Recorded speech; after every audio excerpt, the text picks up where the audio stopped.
আরও একটা ভিডিওতে আপনাদের সবাইকে স্বাগত। তো আজকে আমরা কথা বলবো শেবরাম ফিশটা নিয়ে। তো খুব সুন্দর দেখতে হয়, একটা রাউন্ড শেপের মাছ। অলমোস্ট অনেকেই বলে ডিসকাসের কাছাকাছি একটা দেখতে একটা মাছ, কিন্তু ডিসকাসের থেকে অনেকটাই কম দামে পাওয়া যায় এই স্ট্রেনগুলো।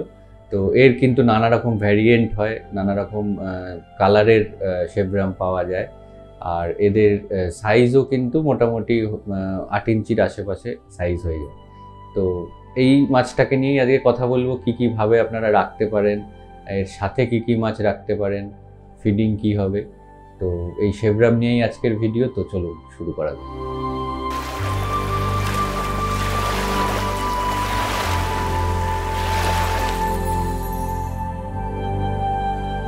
এই শেবরাম মাছের জন্য সবার আগে যেটা জানতে হবে যে ট্যাঙ্ক সাইজ কি হতে পারে। তো ট্যাঙ্ক সাইজ কিন্তু মানে এর জন্য স্ট্যান্ডার্ড সাইজ হচ্ছে একটা 3 ফুটের ট্যাঙ্ক, মানে 3.5 এই সাইজের একটা ট্যাঙ্ক। 2.5 ফুটের ট্যাঙ্কেও শেবরাম রাখতে পারেন, কিন্তু রেকমেন্ডেড হচ্ছে ওই 3.5 একটা ট্যাঙ্ক, ওটা স্টার্টিংয়ের রেকমেন্ডেশন। 2.5 ফুটের ট্যাঙ্কে যদি আপনি রাখতে চান তাহলে কিন্তু খুব বেশি মাছ রাখতে পারবেন না। দুটো শেবরাম শুধু ওই 2.5 ফুটের ট্যাঙ্কে আপনি রাখলে তাও ঠিক আছে। তো এরপরে হচ্ছে ফিল্টারেশনটা তো ভালো রাখতেই হবে, কারণ যে কোনো মাছের ক্ষেত্রেই বলা হয় ভালো ফিল্টারেশন রাখতে হয়। এই আমেরিকান সিক্লিড যারা আছে তাদের যে গ্রোথের সেই টাইমটাতে ওয়াটার কোয়ালিটি যদি ভালো থাকে এবং ভালো ফিডিং পায়, তাহলে ওদের গ্রোথ আর কালারেশন দুটোই কিন্তু ভালো হয়। তো এই শেবরাম ট্যাঙ্কে আপনি ফিল্টারেশন হিসাবে স্পঞ্জ ফিল্টার ব্যবহার করতে পারেন। আপনি দুটো স্পঞ্জ ফিল্টার দিতে পারেন, বা একটা স্পঞ্জ ফিল্টার একটা টপ ফিল্টার দিতে পারেন, সেই টপ ফিল্টারে যেন ভালো বায়োমিডিয়া থাকে। এছাড়া ক্যানিস্টার ফিল্টার ব্যবহার করলে তো সব থেকেই ভালো, কিন্তু ক্যানিস্টার ফিল্টার ব্যবহার করলে জানতে হবে যে যে ক্যানিস্টার ফিল্টারটা আপনি ব্যবহার করছেন সেটা আপনার ট্যাঙ্কের জন্য অ্যাপ্রোপ্রিয়েট কিনা। যে ক্যানিস্টার ফিল্টার আছে সেই ক্যানিস্টার ফিল্টারের ফ্লো কত, সেটা কত সাইজের ট্যাঙ্কের জন্য ক্যাপেবল, সেটা জেনে তবেই ক্যানিস্টার ফিল্টার নেবেন। নয়তো আপনি ওই দুটো স্পঞ্জ ফিল্টার একটা টপ ফিল্টার এইভাবেও ফিল্টারেশনটা করতে পারেন। মেন কথা হচ্ছে ফিল্টারের ফ্লোটা যেন ঠিকঠাক থাকে। ফিল্টারের ফ্লো ঠিকঠাক না থাকলে কিন্তু আপনার প্রপারলি জলটা পরিষ্কার হতে পারবে না, আর সেক্ষেত্রে জলের কোয়ালিটি খারাপ হবে এবং সেটা মাছকেও এফেক্ট করবে। তো এবার বলি যে জলের প্যারামিটার কি হওয়া উচিত। জলের প্যারামিটার বলতে পিএইচ ওই 6.5 থেকে 7.5 আশেপাশে, মানে এর মধ্যে রাখতে হবে। যেটাই পিএইচ রাখবেন সেই পিএইচটা যেন ফিক্স থাকে। নেক্সট টাইম ওয়াটার চেঞ্জের সময় যেন এই পিএইচ ফ্ল্যাকচুয়েশনটা না হয়। পিএইচ ফ্ল্যাকচুয়েশন হলে কিন্তু মাছের সমস্যা হবে, সেটা কোনোভাবেই আটকানো যাবে না। তো এই পিএইচটা এই রেঞ্জের মধ্যে যে কোনো একটা পিএইচ আপনাকে ফিক্স কনস্ট্যান্ট রেখে যেতে হবে। শেবরাম বা অন্যান্য আমেরিকান সিক্লিড যা আছে তাদের যা টিডিএস হয় ওই 150 থেকে 300 টিডিএস অবধি আপনারা রাখতে পারবেন।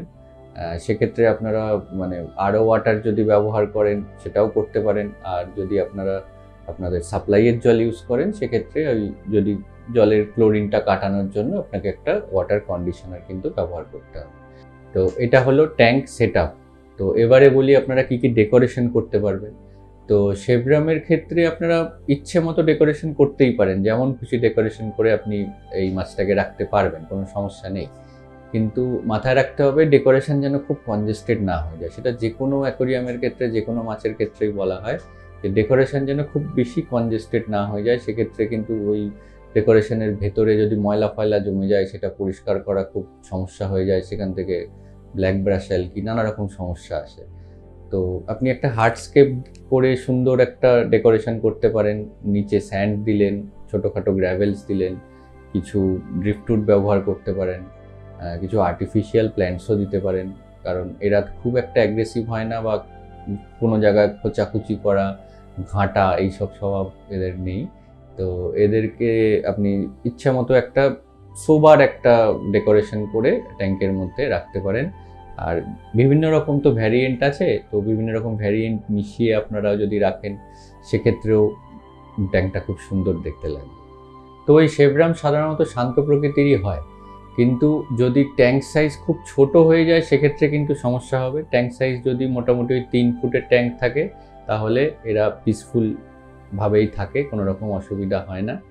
তো এদের সাথে এবারে বলি কি কি মাছ আপনারা রাখতে পারবেন, অর্থাৎ শেবরামের ট্যাঙ্ক মেটস কারা কারা হতে পারে। তো শেবরামের সাথে আপনারা অন্যান্য যেসব আমেরিকান সিক্লিডগুলো আছে, একটু শান্ত প্রকৃতির আমেরিকান সিক্লিড যেগুলো আছে সেগুলোকে রাখতে পারেন। সিলভার ডলার রাখতে পারেন, অ্যাঞ্জেল ফিশ রাখতে পারেন, কি হোল সিক্লিড যেটা হয় সেটা রাখতে পারেন। এছাড়া ওই রেইনবো ফিশ যেগুলো হয় সেগুলো রাখতে পারেন। আর এছাড়া অস্কার বা ওই মিডাস, রেড ডেভিল এইসব মাছের সাথেও কিন্তু রাখা যায় শেবরামকে, কিন্তু তার জন্য কিন্তু ট্যাঙ্ক সাইজ বড় হতে হবে। ছোট ট্যাঙ্কে কিন্তু মানে 3 ফুট 4 ফুটের ট্যাঙ্কে অস্কার শেবরাম একসাথে অনেকগুলো রাখলে কিন্তু সমস্যা হবে। 5 ফুটের যদি একটা ট্যাঙ্ক হয় সেক্ষেত্রে আপনি শেবরাম, অস্কার, এদিকে মিডাস, রেড ডেভিল এদেরকে একসাথে রাখতে পারবেন, তা সেক্ষেত্রে সমস্যা হবে না। কিন্তু ছোট ট্যাঙ্কে কিন্তু এই টাইপের কমিউনিটিটা করা একটু সমস্যারই হবে। এবারে আসি শেবরামের ডায়েট। তো এই শেবরামের ডায়েটের মধ্যে সবার প্রথমে মানে সবথেকে বেশি প্রেফারেবল হচ্ছে ড্রাই ফ্রুটস মানে ড্রাই প্যালেটস যেগুলো পাওয়া যায়, কিন্তু একটু ভালো কোয়ালিটির ড্রাই প্যালেটস খাওয়াতে হবে। সস্তার ড্রাই প্যালেটসটা না খাওয়ানোই ভালো। এক্ষেত্রে বুঝতেই পারবেন যে মানে একটু ভালো কোয়ালিটির এই ড্রাই প্যালেটস খাওয়ালে মাছের গ্রোথ, কালারেশন, হেলথ সব দিক থেকেই ভালো থাকবে। একটু কম দামি খাবারে কি হয়, সেক্ষেত্রে ওদের নিউট্রিশনটাও সেইভাবে আসে না, আর নানা রকম পেটের সমস্যাও দেখা যায়। তো একটু ভালো কোয়ালিটির প্যালেটস ব্যবহার করতে হবে, যেটা হচ্ছে মানে প্রিলিমিনারি খাওয়া। এছাড়া আপনারা বাড়িতে বিভিন্ন রকম ভেজিটেবল ভালো করে মিক্স করে সেটাকে সেদ্ধ করে পরিষ্কার করে ছোট ছোট দানা করেও খাওয়াতে পারেন। আর এছাড়া ব্লাড ওয়ার্ম, শ্রিম্প এগুলোও খাওয়াতে পারেন। ছোট ছোট চিংড়ি মাছকে কেটে সুন্দর করে পরিষ্কার করে ভালো করে খুব ছোট ছোট করে পিস করে দিতে হবে। এছাড়া আপনারা কিছু ফ্রুটসও খাওয়াতে পারেন, যেমন শসা, তারপর তরমুজ ছোট ছোট করে কেটে দিতে হবে, কলার কুচি দিতে পারেন। যেটাই দেবেন খুব ছোট করে কুচি করে দেবেন, কারণ শেবরামের মুখের সাইজ তো খুব একটা বড় হয় না। তো ওই জন্য ওদের মুখের সাইজ অনুযায়ী খুব ছোট ছোট করে পিস করে এই ফ্রুটসগুলো দিলেও ওরা খাবে। ওরা ভেজিটেবল ডায়েটও খুব পছন্দ করে, এবং এই ভ্যারিয়েশন যদি থাকে ডায়েটের মধ্যে, সেটা এই মাছের কালার এবং গ্রোথের ক্ষেত্রে খুব হেল্প করে। এবারে বলি শেবরামের কী কী ভ্যারিয়েন্ট হয়। তো প্রথমেই বলি গ্রিন শেবরাম হচ্ছে যেটাকে বলা হয় ওয়াইল্ড কট শেবরাম, অর্থাৎ অ্যামাজন রিভারে যেরকম ওয়াইল্ড কট শেবরাম দেখা যায় সেটাই হচ্ছে গ্রিন শেবরাম। এটা বিগিনারদের জন্য খুব ভালো বলা হয়, এরা খুব স্ট্রং হয় যার জন্য। আর এদের কিন্তু মানে যত সময় যায় মাঝে মধ্যে দেখা যায় যে এদের কালার ফেড হচ্ছে, তো সেটা ওয়াটার কোয়ালিটির জন্য এদের এই প্রবলেমটা কিন্তু হয়। কিন্তু এরা খুব স্ট্রং, মানে খুব সহজে এদের শরীর খারাপ হয় না বা খুব সহজে মরে না আর কি। তো এরা যে কোনো ওয়াটার প্যারামিটার এদিক ওদিক হলেও সারভাইভ করে যেতে পারে। কিন্তু এদেরকে রাখলেও আপনাদের সবসময় মাথায় রাখতে হবে সেটা যেন ভালোভাবে রাখা হয়, ওয়াটার কোয়ালিটি যেন ঠিকঠাক থাকে, আর ফিডিংও যেন ঠিকঠাক থাকে। এরপরে বলি গোল্ডেন শেবরাম, যেটাকে বলা হয় খুব সুন্দর ব্রাইট হলুদ একটা কালার হয়। এরা মোটামুটি 8 ইঞ্চির মতো সাইজে বড় হতে পারে, পুরো গোল একটা 8 ইঞ্চির মাছ, এরকম ব্রাইট একটা হলুদ কালারের, খুব সুন্দর দেখতে লাগে। আর এদেরও ওয়াটার কোয়ালিটি যত আপনি ভালো রাখবেন, যত ভালো ফিডিং দেবেন, এবং সব থেকে বড় কথা যে ফিল্টারেশন এবং ওয়াটার কোয়ালিটি যত ভালো থাকবে, এদের কালার কিন্তু তত ভালো হবে। তো এই মাছটাও খুব সুন্দর দেখতে লাগে, শেবরামের একটা ভ্যারিয়েন্ট। এছাড়া আছে রেড স্পটেড শেবরাম, সেটা হলো এই হলুদ একটা শেবরামের ওপরে সারা গায়ে ছোট ছোট ছোট ছোট লাল স্পট, খুব সুন্দর দেখতে লাগে। কিন্তু এদের জন্য কিন্তু ট্যাঙ্ক সাইজ ওই 3 ফুটের কম হলে এদেরকে রাখা একটু মুশকিল। আর ওয়াটার কোয়ালিটি যদি একটু এদিক ওদিক হয় বা খারাপ হতে থাকে, টিডিএস আপ ডাউন করে, বা ওয়াটার কোয়ালিটি খারাপ হলো, অনেকদিন ওয়াটার চেঞ্জ হয়নি, জলের মধ্যে অ্যামোনিয়া বেড়ে গেছে, বা নানা রকম সমস্যা যদি হয়, তখন কিন্তু এদের সমস্যা শুরু হয়ে যায়। নানা রকম সমস্যা, যেমন ফিন রট, মানে ওদের পাখনাগুলো ভেঙে যেতে আরম্ভ করে, এরকম নানা রকম সমস্যা কিন্তু হয়। তো এই টাইপের মানে এই যে স্ট্রেনটা, এটাকে বলা হয় একটু ডেলিকেট স্ট্রেন। এদের জন্য একটু মেনটেনেন্সটা আপনাকে ভালো রাখতে হবে।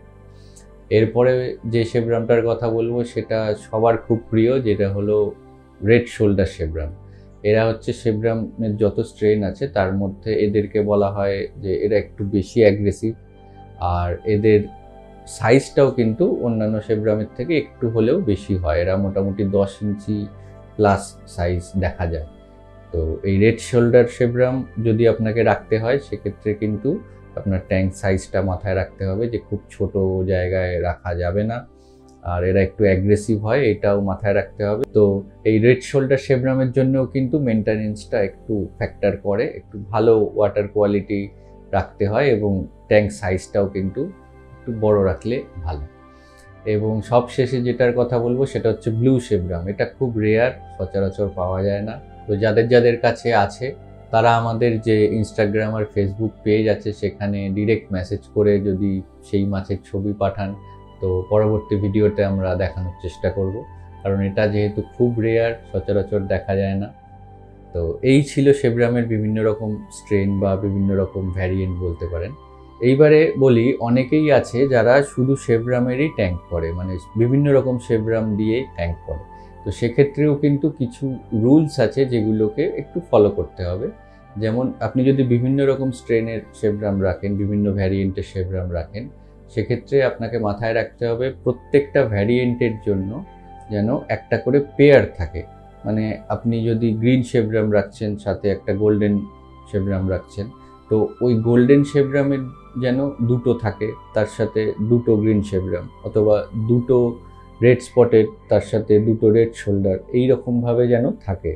তো কোনো স্ট্রেন আপনার দুটো কি তিনটে আছে আর কোনো একটা স্ট্রেনের অন্য শেবরাম আছে, সেক্ষেত্রে কিন্তু সমস্যা হয়। তো ওই জন্য মাথায় রাখতে হবে, যদি আপনারা শুধু শেবরাম ট্যাঙ্ক করেন বিভিন্ন রকম শেবরাম দিয়ে, সেটাও খুব সুন্দর দেখতে লাগে, যে শেবরাম স্টকিং ট্যাঙ্ক যেটাকে বলে, সেটাও আপনারা করতে পারেন। শুধু মাথায় রাখতে হবে প্রত্যেকটা স্ট্রেনের যেন একটা করে পেয়ার বা দুটো বা তার বেশি মাছ থাকে, না হলে কিন্তু ওই শেবরামের যে কমিউনিটি, মানে শুধু শেবরামের দিয়ে যে কমিউনিটি ট্যাঙ্কটা হয় সেইটাতে সমস্যা হবে। ধরুন আপনারা দুটো গোল্ডেন শেবরাম রেখেছেন, দুটো রেড স্পটেড শেবরাম রেখেছেন, তার সাথে যদি একটা গ্রিন শেবরাম রেখে দেন, সেক্ষেত্রে কিন্তু ওই একা যে গ্রিন শেবরাম তার কিন্তু সমস্যা হবে, বাকিরা তাকে ডিস্টার্ব করবে সারা ট্যাঙ্কের মধ্যে। তো এই ব্যাপারটা মাথায় রাখবেন। এবার বলি, এই শেবরাম মাছের যে ট্যাঙ্কটা আপনারা করছেন সেই ট্যাঙ্কের লাইটিং যেন খুব ব্রাইট লাইট না হয়, একটা মিডিয়াম লাইট যেন থাকে। খুব অতিরিক্ত লাইট হলে তাদের সমস্যা হয়। আর ওয়াটার চেঞ্জ যখন করবেন, আপনার পুরো ট্যাঙ্কের ভেতরে যেখানে যেখানে ময়লা আছে সেইগুলো যাতে পরিষ্কার থাকে, এতে টোটাল ট্যাঙ্কের ওয়াটার কোয়ালিটিটাও ভালো থাকবে এবং মাছের পক্ষেও ভালো। এবং ট্যাঙ্কের ডেকোরেশন যখন করবেন সেটা আপনারা চেষ্টা করবেন, যেহেতু ওরা অ্যামাজন রিভারের, তো ওই অ্যামাজন রিভারের ভেতরের হার্টস্কেপ যেরকম হয় সেটাকে মিমিক করা। একটু পাথর দিলেন, একটু ড্রিফটুট দিলেন, এরম টাইপের, খুব বেশি কনজেস্টেডও নয়।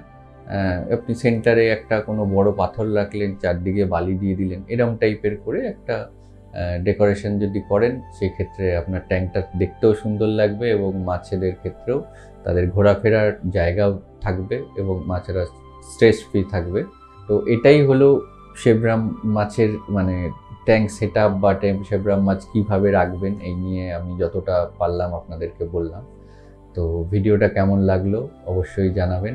তো এইরকম বিভিন্ন রকম মাছ নিয়ে আমরা বিভিন্ন রকম এপিসোড করব। তো আপনারা কি মাছ নিয়ে জানতে চান আপনারা কমেন্ট করে জানাতে পারেন। আপনারা ডিরেক্ট মেসেজ করেও জানাতে পারেন আমাদের ইনস্টাগ্রাম অথবা ফেসবুক পেজে। তো ভিডিওটা যদি ভালো লাগে একটা লাইক করবেন, আর চ্যানেলটা কিন্তু সাবস্ক্রাইব করবেন। আর দেখা হচ্ছে পরের ভিডিওতে। সবাই ভালো থাকবেন, অনেক ধন্যবাদ।